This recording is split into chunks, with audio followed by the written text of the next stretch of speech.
Il existe dans nos vies un objet universel, familier, presque invisible. Un objet associé à la maison, au repos, au retour à soi et auquel pourtant on ne prête pas toujours beaucoup d'importance.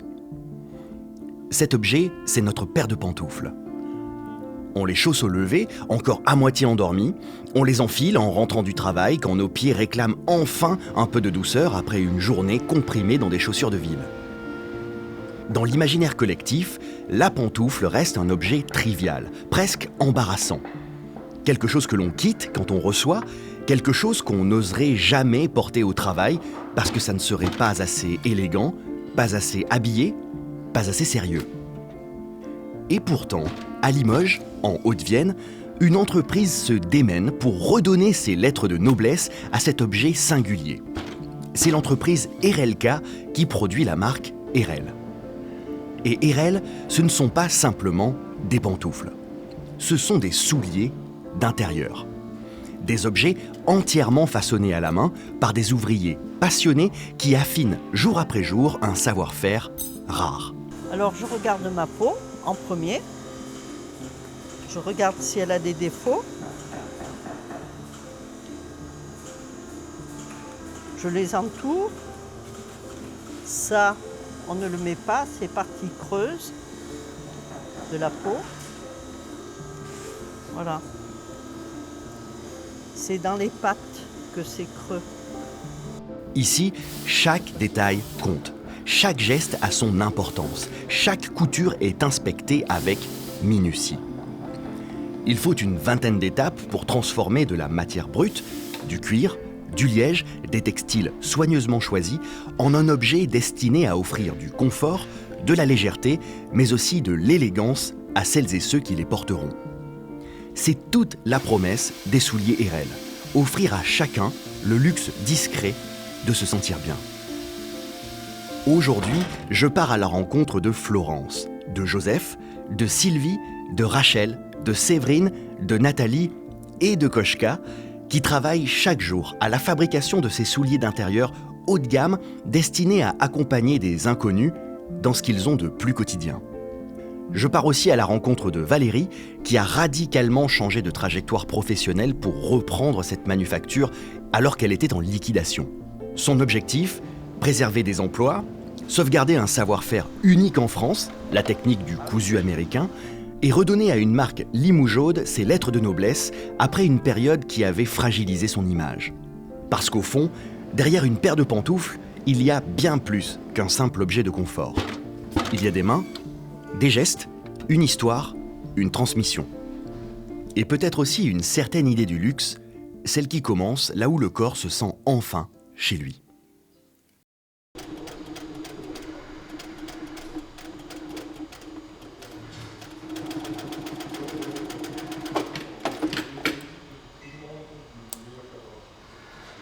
Dans la manufacture de souliers Erel, on coupe, on part, on pique, on bourre, on bichonne. Autant d'étapes, autant de gestes, autant de savoir-faire nécessaires pour façonner un soulier d'intérieur où aucun détail n'est laissé au hasard. Ici, une vingtaine de postes se répondent. Et seulement quelques ouvrières et ouvriers passent de machine en machine, d'une technique à l'autre, pour donner forme à des souliers d'exception. C'est un gros mot, pantoufle ? C'est pas un gros mot, c'est-à-dire que la pantoufle, on va voir, on en trouve un peu partout, on va dire, dans les grandes surfaces, que là, quand même, on a quelque chose qui vise l'excellence. C'est du cuir, déjà, une matière bien vivante et noble, et puis elle est faite parfaitement, je dirais. C'est le top de la pantoufle. Pour moi, oui. La Rolls de la pantoufle. Pour moi, oui. C'est des pantoufles habillées. Donc c'est vrai que souliers d'intérieur, ça se prête bien finalement. Parce que ça fait vraiment, on a vraiment l'impression d'avoir un soulier et plus une pantoufle au pied. Ouais, c'est que la pantoufle, c'est fait vraiment à la maison pour se reposer seulement. Le soulier d'intérieur, du coup, ça peut élargir à une utilisation en intérieur. Oui, en intérieur, en extérieur, pour certains modèles, mais bon, même si si vous le mettez en extérieur, elle durera moins longtemps, forcément. Mais c'est vrai que ça fait plus habillé, ça fait plus joli. Ce qui paraît simple, une fois terminé, ne l'est jamais vraiment au moment de le fabriquer. Le confort n'arrive pas à la fin par magie. Il se construit geste après geste, tension après tension, couture après couture. Il faut savoir où appuyer, où relâcher, où couper, où laisser vivre la matière. Et au cœur de ce savoir-faire, il y a une technique devenue rare en France, le cousu américain. Une manière de fabriquer le soulier à l'envers avant de le retourner à la fin. Pas notre routier, ça tombe jamais en panne. Ça tombe jamais en panne. Alors le cousu américain, il n'est pas si fameux que ça parce que moi-même j'ai fait des recherches et c'était très compliqué de comprendre d'où ça venait. Alors historiquement, aujourd'hui j'ai quelques infos, ça viendrait des Indiens d'Amérique, donc les Amérindiens, qui avaient l'habitude de fabriquer leurs vêtements en cuir et de tout coudre sur l'envers. Et ça donne évidemment les mocassins que vous connaissez ou les mocassins de Pocahontas qui permettent d'avoir une grande souplesse à la chaussure et la piqûre est à l'envers. On a construit le cousu américain sur cette base-là. C'est-à-dire qu'aujourd'hui, le savoir-faire qui est transmis, c'est qu'on part sur des parties de chaussures, donc qui sont prédécoupées à l'avance. Et après, on va monter la chaussure, donc c'est le terme technique. Le montage de la chaussure va être fait complètement sur l'envers. Donc on travaille un peu à l'aveugle, alors pas si à l'aveugle que ça, mais quand on regarde faire, c'est impressionnant parce que tout est sur l'envers. Et ensuite, ça va être retourné 2 fois. Donc on va retourner une première fois pour insérer une semelle, ce qu'on appelle une semelle de bourre, c'est du feutre géotextile qui va donner de la souplesse et du confort. On termine de piquer, de fermer la chaussure toujours sur l'envers et on va retourner une 2e fois. Et à partir de là, on commence à avoir une chaussure. Et c'est le fait qu'on retourne 2 fois, ça donne complètement ça donne la souplesse à la chaussure.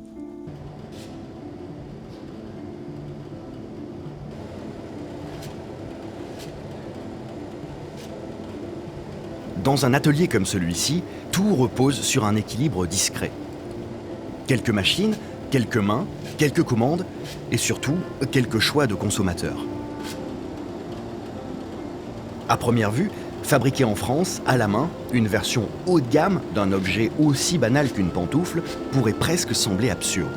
Surtout dans une époque où l'on achète vite, souvent, parfois compulsivement, des vêtements, des chaussures, des accessoires produits à l'autre bout du monde, portés quelques fois, puis remplacés presque aussitôt. Mais la question est plus profonde que ça, car un objet n'est jamais seulement un objet. Derrière lui, il y a une manière de produire, une manière de travailler, des matières premières, des fournisseurs, des emplois, des gestes, des choix. Alors déjà, j'ai commencé, moi, il y a très très longtemps, mais chez moi. Donc je ne travaillais pas en usine. Donc c'est une voisine qui partait à la retraite et qui m'a donc expliqué la colle, puisque je fais essentiellement de la colle. Ce geste, elle me l'a appris, je l'ai peaufiné d'année sur année.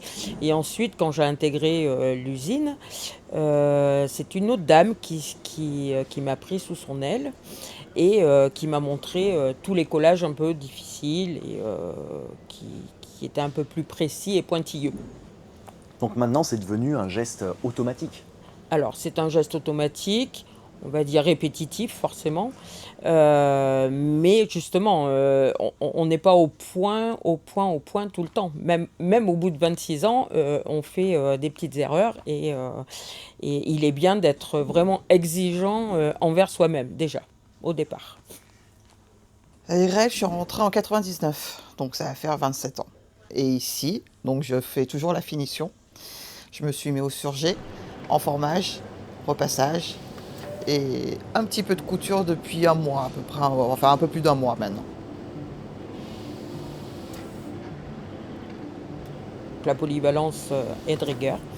Le fait de changer, de bouger, évite de s'ennuyer forcément sur le même poste. Donc ça me plaît beaucoup, parce que bon, j'ai du mal un peu à tenir en place. Donc le fait d'aller voir un petit peu ailleurs ou aider ses collègues, c'est vraiment super. On voit déjà plus d'étapes et puis ça permet que le travail soit un peu moins monotone, parce que faire tout le temps la même tâche, bon, même si c'est pas tout le temps les mêmes gestes, c'est vrai que c'est assez répétitif, que là, on n'a pas le temps de s'ennuyer en fait. Et vraiment, ce que je tiens à souligner, c'est que on est face à des personnes qui sont très impliquées, c'est un métier passion, et elles ont relevé le défi de compléter leur savoir-faire et d'apprendre les gestes. Donc au bout d'1 an et demi, ça y est, on peut dire qu'on maîtrise vraiment le savoir-faire et qu'on a reconstitué tous les postes au travers d'une équipe, on va dire, plus restreinte, mais très impliquée et qui a du coup agrandi ses compétences et qui joue ce que j'appelle qui joue les couteaux suisses. Donc là, c'est très intéressant, nous, dans notre projet de reprise. Donc un grand merci à eux. Pour une manufacture comme Erel, continuer à produire en France n'a rien d'une posture. C'est un combat quotidien, concret, parfois silencieux. Un combat économique, bien sûr, mais aussi un combat éthique, une bataille de conscience. Car acheter un objet, ce n'est jamais seulement acheter un objet. C'est soutenir une manière de faire durer. Comme il s'agissait de reprendre une entreprise de fabrication de chaussures et que je n'y connaissais rien, j'ai eu la chance vraiment de rencontrer Monsieur Hérault, donc un grand nom de la chaussure en Limousin, qui m'a complètement accompagnée et au niveau, on va dire, financier bien sûr, mais aussi au niveau patrimonial, c'est-à-dire qu'il était prêt à me transmettre son savoir au niveau d'un atelier de chaussures. Donc ça va de la sélection des cuirs jusqu'à comment on fait tourner un atelier. Alors on coupe par paire. D'accord. Il y a pied gauche, pied droit.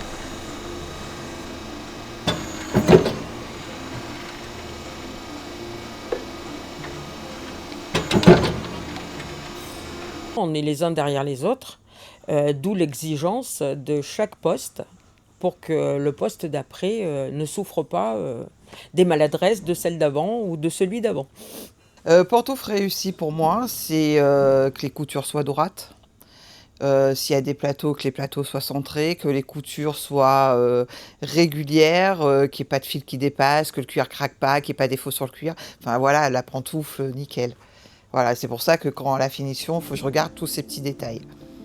Alors oui, c'est un écosystème fragile.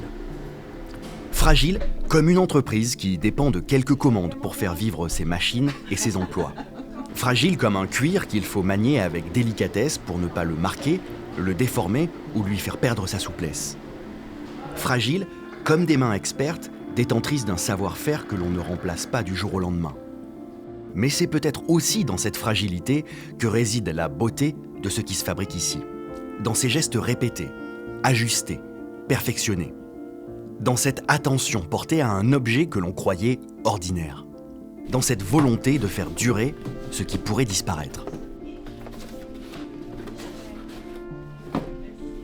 Alors, ce qui me plaît, c'est le produit et tout ce qui se greffe autour, c'est-à-dire faire les collections avec Valérie, choisir la posterie, réfléchir à comment les mettre en valeur, plein de choses en fait.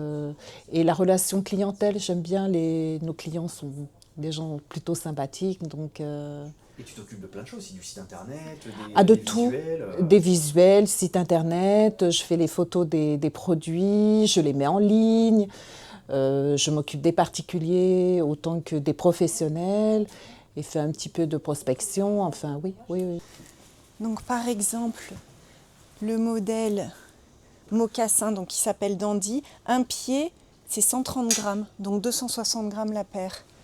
Vraiment très léger. Si on prend une mule tout cuir, donc là qui devrait être un peu plus lourde, et en effet on est à 150 grammes, 300 grammes la paire. Fondée en 1947 par René Le Riche, dont la marque est à l'origine tirée de ses initiales, RL, la manufacture de souliers Erel a toujours fait de l'élégance son cheval de bataille. L'élégance appliquée à un objet d'apparence banale. L'élégance du confort. Mais un patrimoine ne se résume pas à une date, à un nom ou à une histoire que l'on conserve dans un coin de mémoire. Un patrimoine vivant, c'est quelque chose qui continue d'être pratiqué. Quelque chose qui se transmet par les mains, par les gestes, par l'expérience. Quelque chose qui existe encore parce que des femmes et des hommes continuent chaque jour à le faire vivre.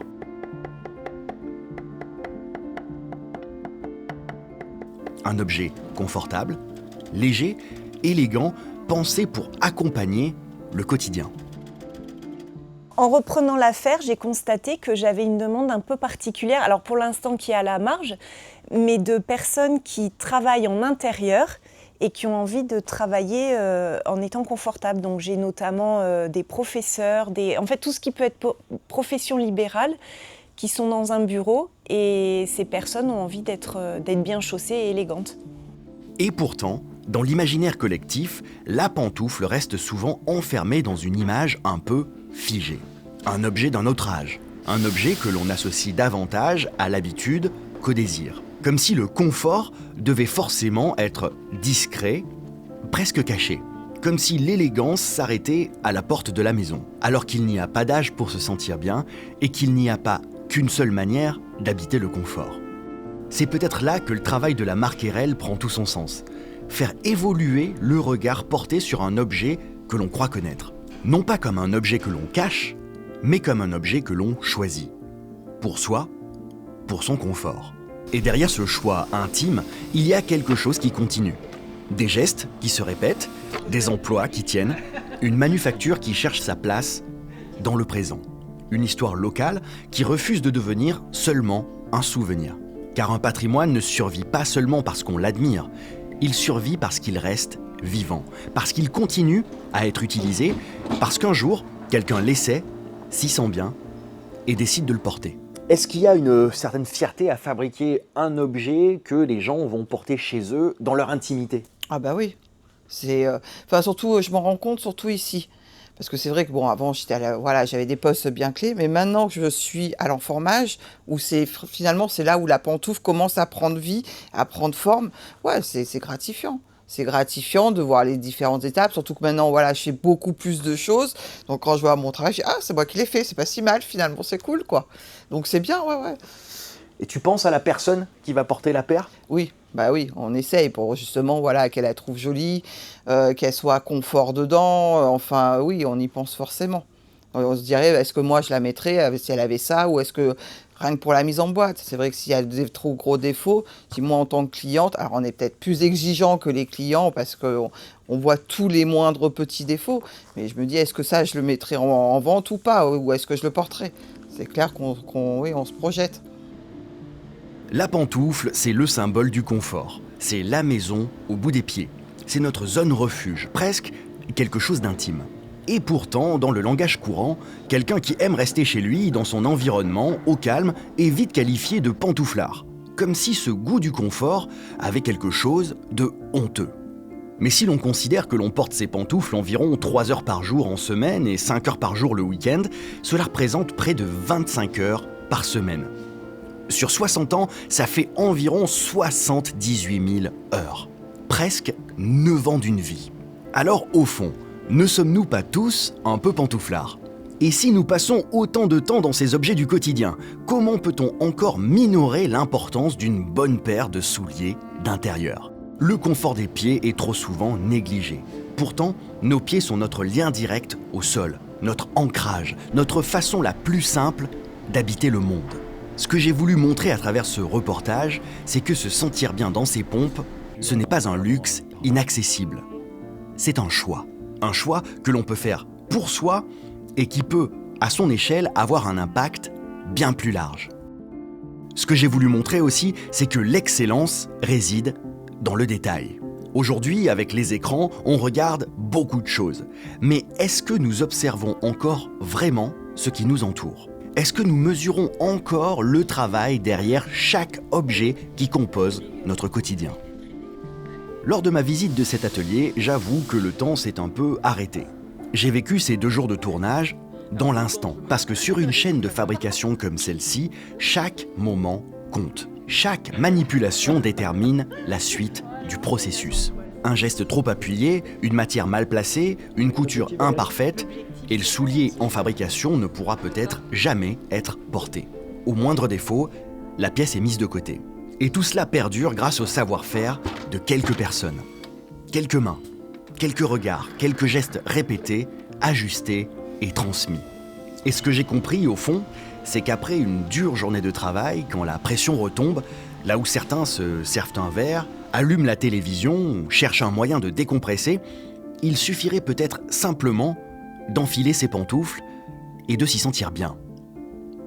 C'est peut-être ça, le vrai luxe.